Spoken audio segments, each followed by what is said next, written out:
Show you one more time which positions and which one is going to be against which kind of opponent. So whenever I'm starting like this in my butterfly guard, I'm going to be looking at his post, right?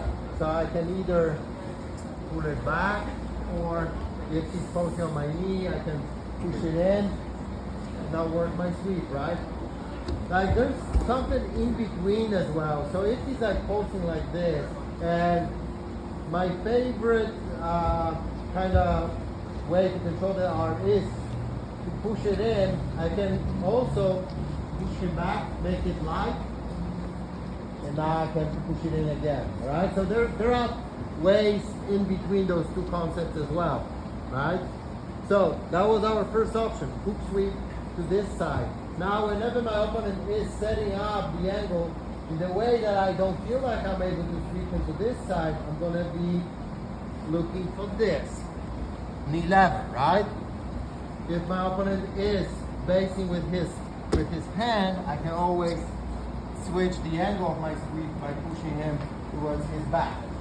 So that's going to be my reaction if the angle is bad for my basic hook sweep.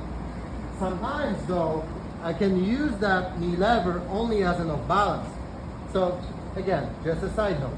So I'm going to be here, and now look, I'm going to use the knee lever without controlling this hand. So I know right away that he's going to use this hand to post, right? So I'm making a knee lever, he's posting. As he's coming back to this side to set up his base, I'm going to set up my hook sweep, and I'm going to sweep him to this side. So you can use those sweeps together in both ways. Sometimes you're gonna off balance with this one, you're gonna switch and you're gonna use the knee lever. And other way around, you can use the knee lever to off balance when he's coming back, you're gonna counter with a hook sweep, right?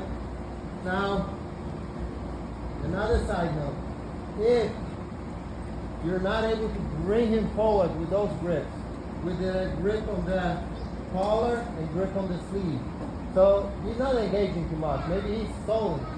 I'm going to regrip and I'm going to look for the belt. And from that spot, sitting up, I got a little bit more leverage. But I can still use the same concept as we go through today. So I can dive for his arm and sweep him here. 3 points of base always. Or if he bases on my leg, I'm going to do the same thing as before. I'm going to stretch my leg in, 3 points of base. Get on top, and I'm passing his guard, right?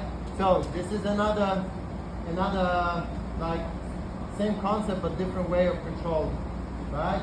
So whenever I see my opponent reacting, I have to address that reaction, all right? And now the last part is whenever we're in a lazy butterfly or we're in the position to knee lever and my opponent is reaching for my hips to stay tight, I want to build the space to get to that clamp position. So right now I have this arm exposed for the attack, but I can also attack with the triangles here. I can switch to omoplata. We got a lot of options from that one. All right? So this is what we went through today. I hope you enjoyed the way that I like to teach. I like to teach the concepts in a way that they're like matching puzzles. So if I'm showing one technique, if my opponent defends in this way, now this is the way to like counter. If he set up like this angle, this is the way to counter. So I hope you enjoyed that, and if you have any questions, I would gladly answer those.